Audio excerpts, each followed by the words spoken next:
Sort of since lockdown, I started, even before lockdown, I was getting seriously into building musical muscle, that you should just do music every day. So whatever your minimum commitment, if it's 5 minutes a day, that's all the time you have.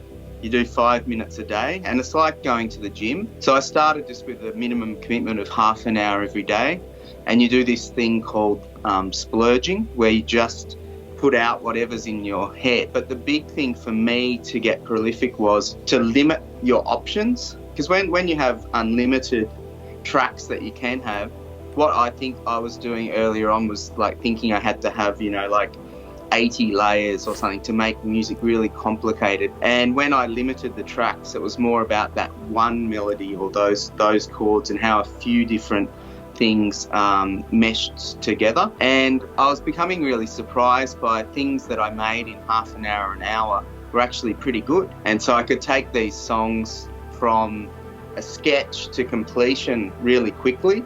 And I think that that's one of the main things that I discovered in writing music quickly, is to not get stuck in a loop and to just sort of sketch it out into the idea of a 3 or 4 minute song as quickly as possible. Because before that, I was struggling to, write one song a month or one song every couple of months, because I was tweaking the snare or hi-hat sound for a couple of hours or trying to have everything too perfect. And when you focus that intently, you end up not being able to zoom out and see the big picture of whether it's even a decent song to be working on in the first place. Hi, I'm Igor and you're watching the Sonus Aurelius Podcast. In this episode, we talk to Simon Quinn. Simon is an instrumentalist and producer with a serious back catalogue. He tells us about how his eclectic musical journey led him to release music under dozens of different monikers. Although he's best known for his work in the 80s synthwave duo, The Safety Word, he is also an incredibly prolific writer and producer and collaborator. In fact, he is modest about this, but he's written and produced over 1,000 songs. And if you need evidence of this, check out Quintessential Lo-Fi on YouTube. The link's in the description. To top things off, Simon's determination to collaborate with people across the world and even build communities here in Melbourne is incredible. I could keep talking about his achievements, but I'll let Simon speak for himself. So without further ado, here's Simon. All right, Simon Quinn, thanks for joining me on the podcast. Tell us a little bit about how your music is influenced and maybe even your musical journey. So I started playing piano when I was very young, like traditional piano lessons. I wasn't particularly good and I didn't practice every day, but some of that has seeped through because I think it's just having some sort of musical influence early in life. Both my parents are musical, so I grew up with my dad playing the guitar, playing lots of Beatles records, lots of 60s, 70s, 80s stuff even, and my mum playing piano as well and singing. So a very musical household. My brother plays guitar. He's a really good, like, Steve Vai style, like, guitar shredder. So very technical. So I wasn't particularly technical, but when I was on work experience doing in a theatre company, there was a really slow week there. There wasn't a lot for me to do, but I befriended some of the actors there who were, like 5 or 10 years older than me. They sort of took me under the wing. They took me out to a few parties. And at one time, someone had a really old, like, $60 guitar, and they showed me a few chords, and I picked it up, really quickly. And he said I could have the guitar because he could see how much I loved it. So I really got into playing guitar at that point. Wow. And then I played in college bands. I was in a few. Started doing. So I was guitar in a band called the Invisible Ninja Oblivion, and that was sort of like world music with djembes and stuff, but then with a sort of rock influence as well. And then my first proper band was a band called Avoidable Droid, and that was like sort of grunge or post-grunge. I was on bass playing bass. And so that was quite heavy music. So I enjoyed that, and that we played like gigs and stuff out and about. And then at art school, that's sort of where I really got into music, and I met a few people. And and I was doing a band called Little Bird. So that was experimental lo-fi, we called it, mostly instrumental. There was like vocals on 2 or 3 songs out of a whole set.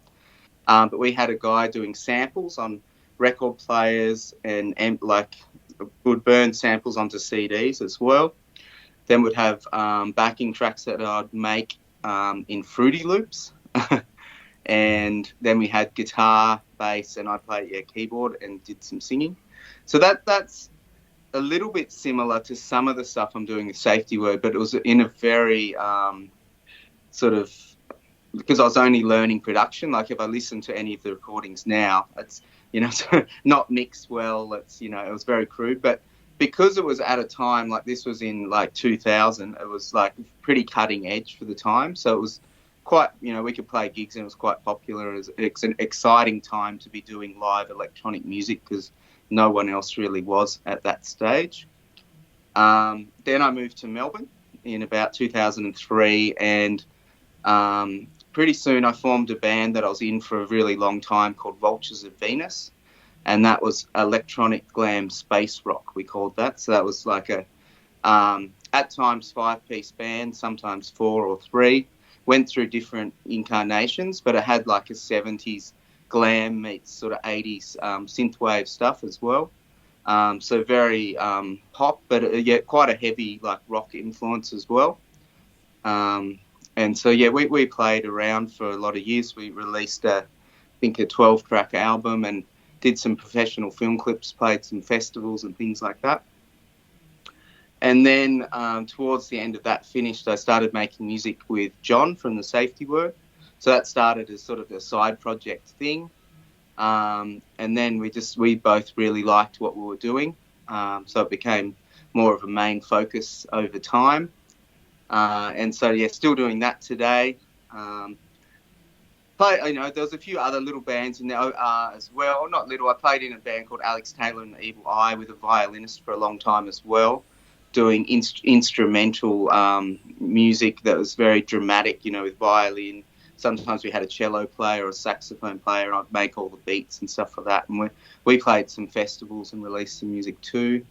And now I also I've been playing actually for the last sort of 5 years, very casually with a group called Get Rumpus. So that is a jazz hop, sort of hip hop trio. And we have a multi-instrumentalist who plays 2 different saxophones, flute, melodica, harmonica. We both play keyboards. I program the drums. And we have an MC. So it's a bit of a mouthful there.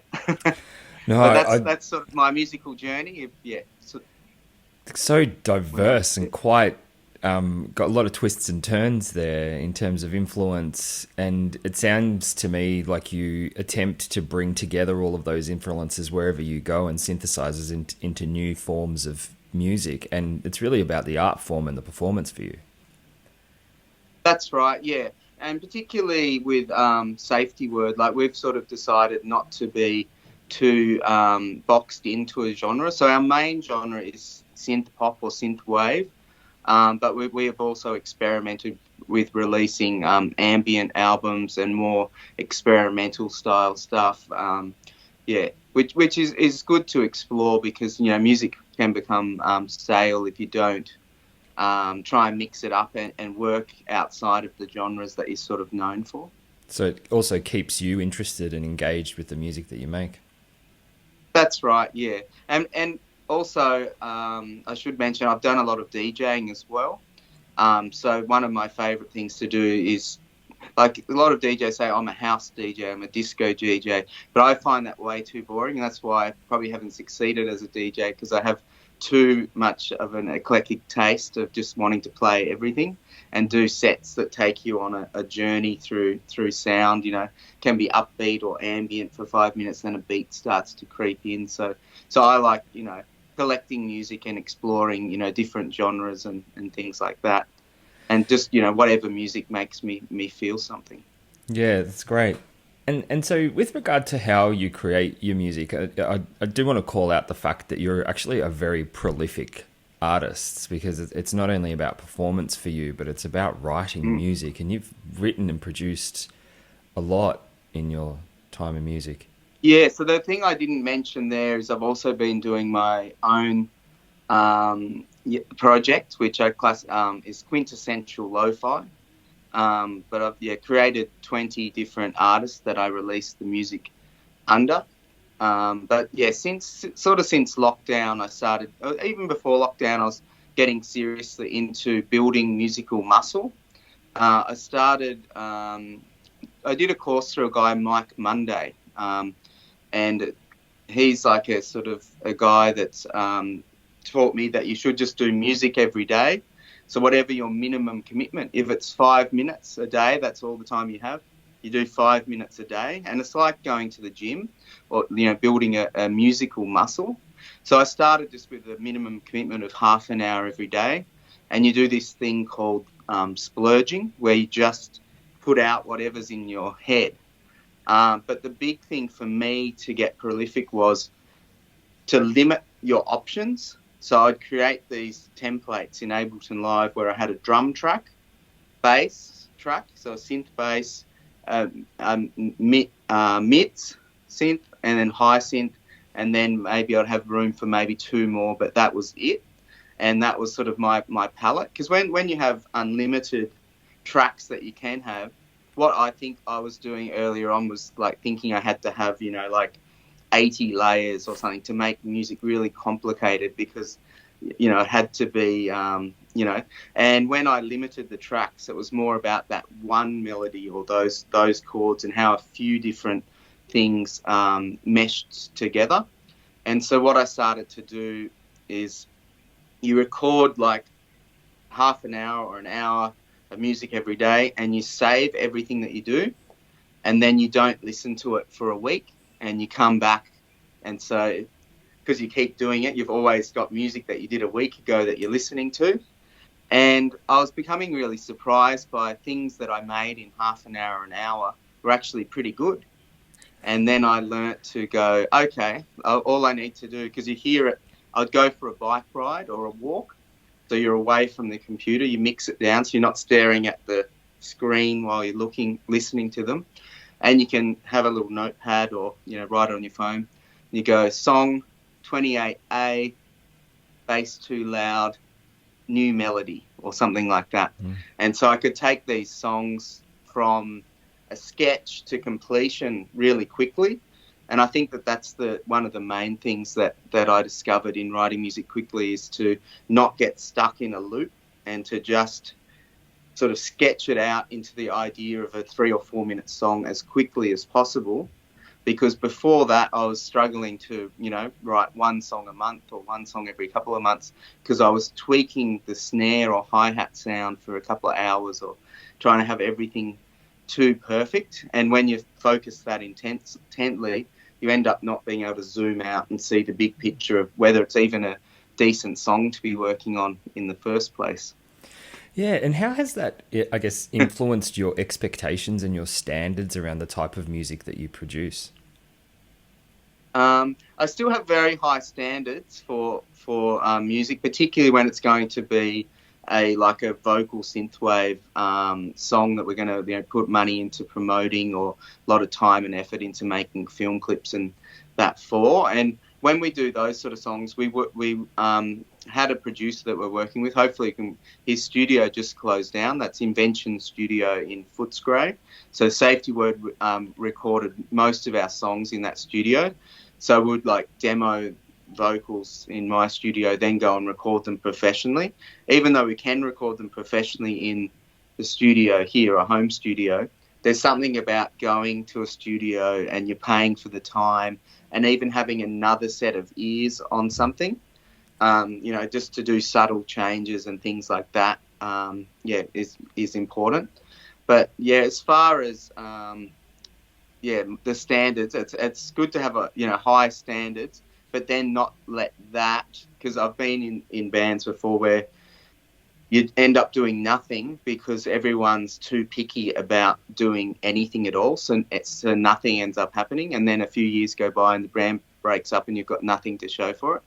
And ultimately, it's better to get something happening than nothing. Yeah. Putting it out there. So you can release things as demos and then redo them later, or, put out a different mix of a song as well. Yeah. And you also develop a capacity to be able to just exercise or execute your ideas when you have them. Yeah, that's right.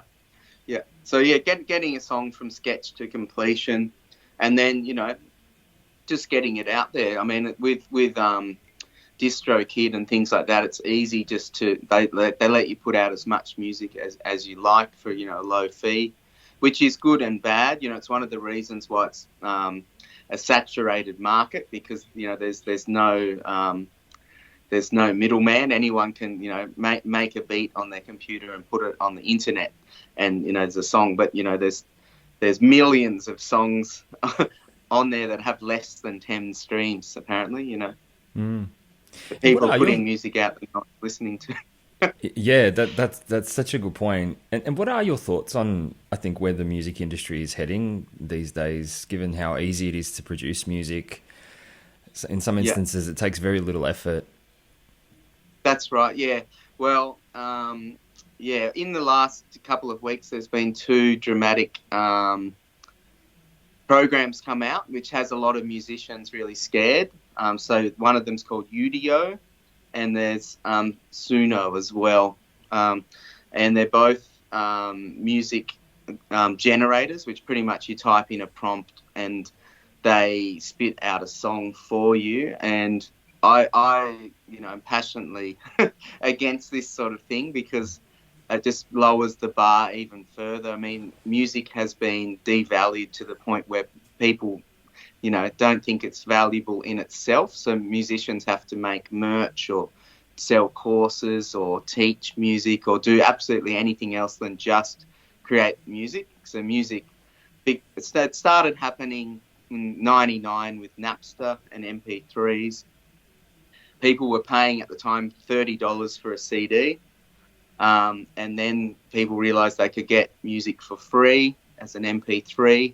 So, and then by the time that Apple got around to releasing iTunes, it was already too late because a number of years had gone past.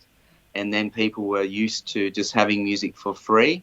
So even now with Spotify, I mean, it's, $15 a month, whatever it is, or other services, and you can have access to any music in the world.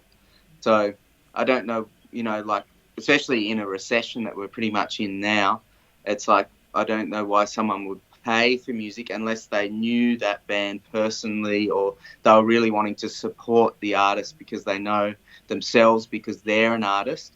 I find the best people who support our music are artists themselves, because they know how tough it is to be an artist. But in regards to, these music programs, I mean, it's lowering the bar even further. So it's going to it's already saturating an oversaturated market.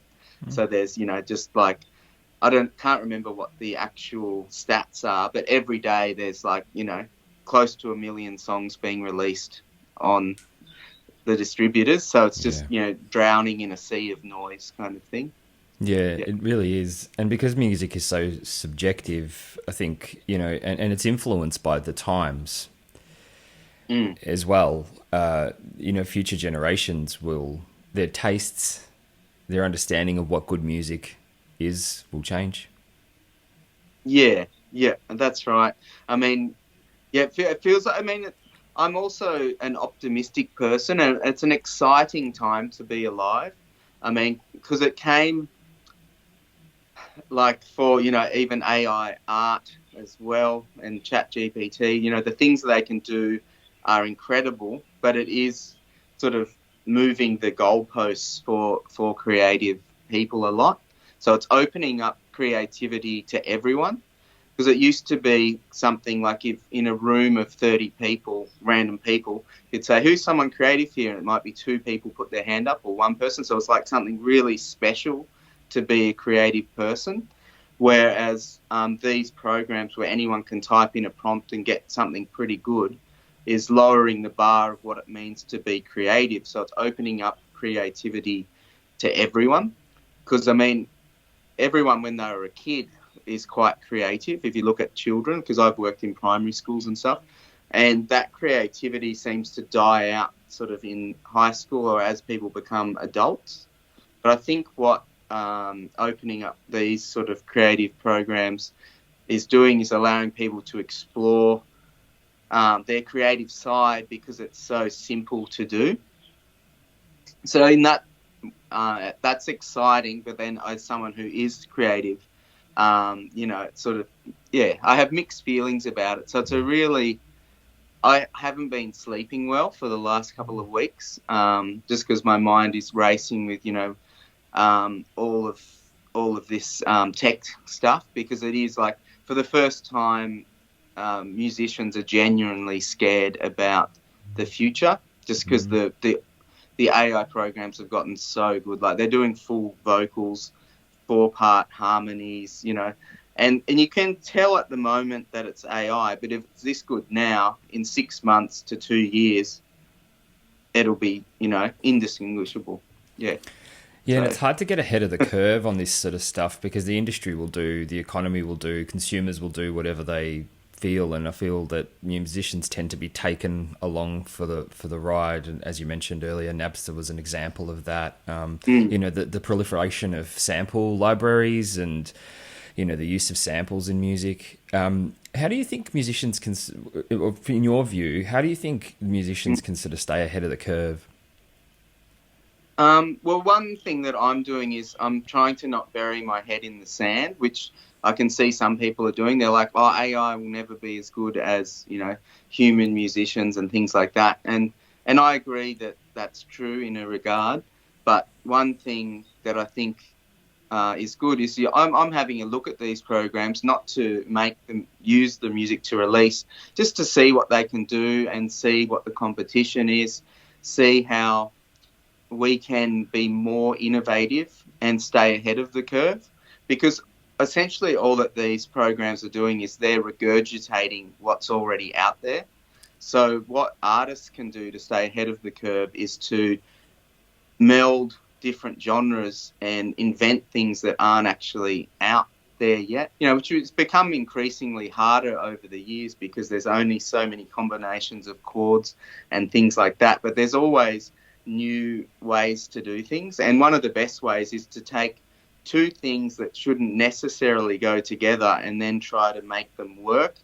And that's what I'm always doing when I'm experimenting, is always just trying to do something different with every song, like something that I haven't heard before, and your ear picks up and go, oh, that's interesting, And essentially that's what the exciting part about making music is, which I think is going to be lost to people that exclusively make music using AI, is it's the journey of creation and discovery, and those moments where it's not working for half an hour or an hour or even that day, and you come back the next day and you try again and you go, oh, that's really exciting, and then you go off on this musical journey for a couple of hours in the studio, writing and tweaking, and then you come out with something magical because you've created something from nothing, which is an amazing feeling.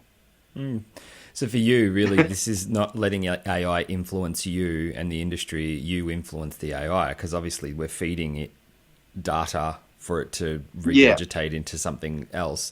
And as part of that, you kind of see it as two-pronged. One, musicians need to know the fundamentals. They need to know how to play the instrument, to be able to know how to move past the loop and the blockers, but then at the same time lean into AI, understand it so that it doesn't consume us. That's right, yeah.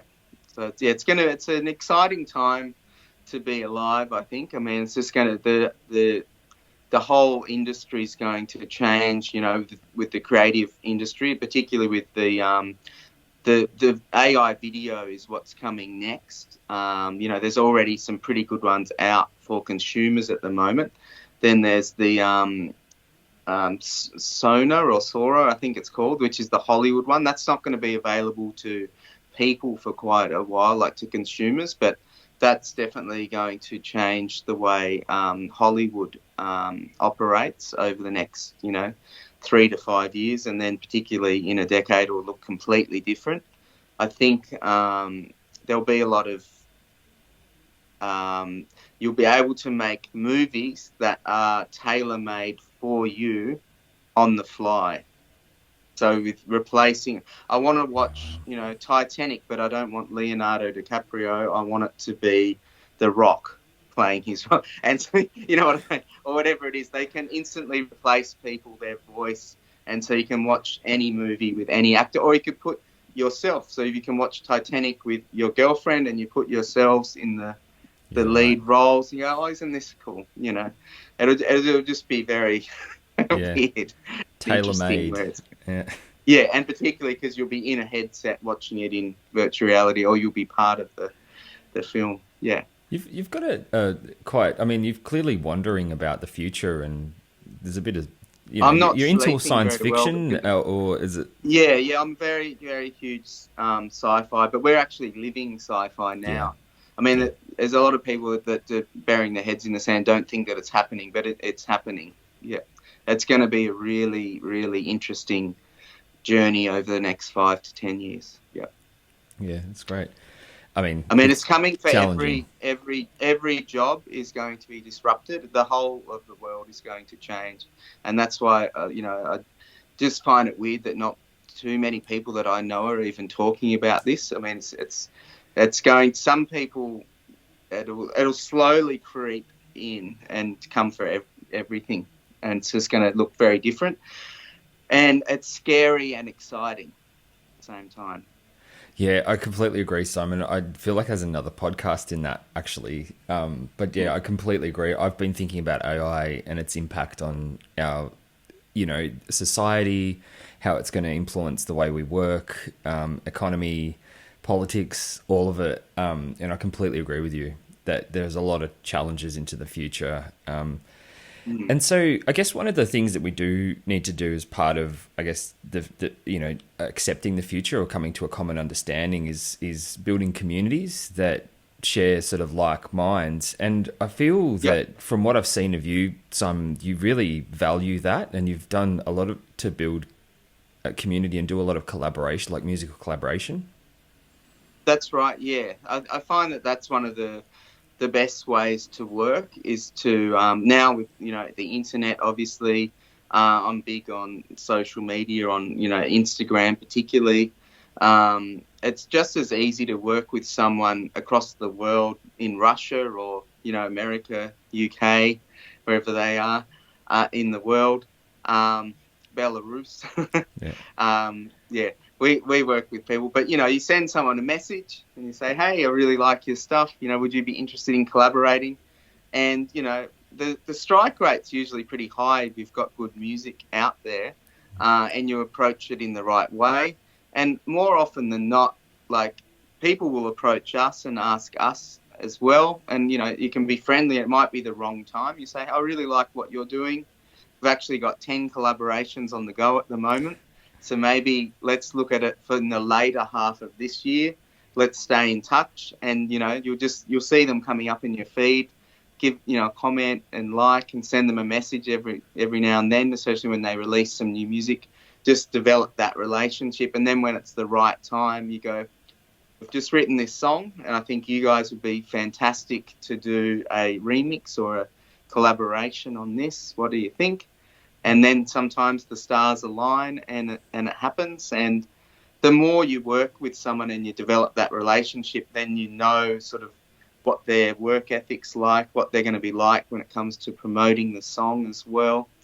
And, so it's a mutually beneficial thing when you release a collaboration with someone, because it's going to their audience and their audience is getting your audience, and goes around in a circle. So it becomes like a good thing. We just released for Safety Word a 9-track remix album of our song Crowns. So that's got artists from all around the world on there.